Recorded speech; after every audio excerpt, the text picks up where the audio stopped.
पीक विम्याच्या बाबतीमध्ये देखील काही लोकांनी संभ्रम निर्माण केला. वास्तव हे आहे की प्रचंड प्रमाणात नुकसान झाल्यामुळे आपण पीक कापणी प्रयोगाकडे खूप लक्ष देतो. तथाकथित अनेक तज्ज्ञ आहेत जे ट्रिगरचं वगैरे बोलतात. आता या ट्रिगरमुळे खरं तर फायदा न होता तोटा होत होता. त्यामुळे त्याच्यात बदल केलाय आणि आता सरसकट सर्व शेतकऱ्यांना नुकसान भरपाई त्यांच्या त्यांच्या मंडळात समान मिळणार आहे. म्हणजे समजा तेर मंडळ असेल, तेर मंडळामध्ये उंबरठा उत्पादनापेक्षा कमी उत्पादन असलं तर मग तेर मंडळातल्या सर्व शेतकऱ्यांना हेक्टरी समान रक्कम मिळणार आहे. ही एक मोठी जमेची बाब आहे.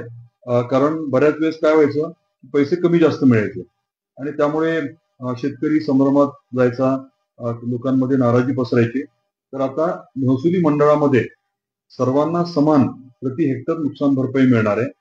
आपण पीक कापणी प्रयोगाकडे आवर्जून व्यवस्थित लक्ष देण्याच्या बाबतीत प्रशासनालाही सांगितलंय, सर्व शेतकरी बांधवांना भगिनींनाही सांगितलंय आणि त्यामुळे माझी अपेक्षा आहे की हे सर्व वास्तववादी जे नुकसान आहे आणि उपग्रहाच्या माध्यमातून, फोटोच्या माध्यमातून, इतर तंत्रज्ञानाचा वापर करून जे काही साधारण 58,000 प्रति हेक्टर आपली संरक्षित रक्कम आहे, त्यातनं 31,000 तरी आपल्याला प्रति हेक्टर रक्कम मिळायला हवी.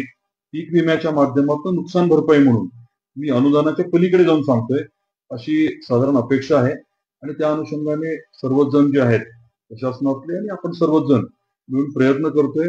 शेतकरी बांधवांना, भगिनींना माझी विनंती राहणार आहे की आपल्या पीक कापणी प्रयोगाच्या माध्यमातून वास्तववादी सर्व पुरावे जे आहेत ते तिथे उपलब्ध व्हावे, जेणेकरून आपल्याला जास्तीत जास्त नुकसान भरपाई मिळेल.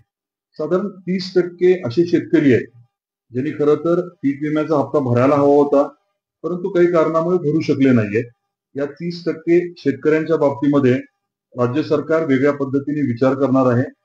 एकदा ती संख्या आणि क्षेत्र लक्षात आल्यानंतर राज्य सरकार त्या बाबतीत योग्य तो निर्णय घेईल.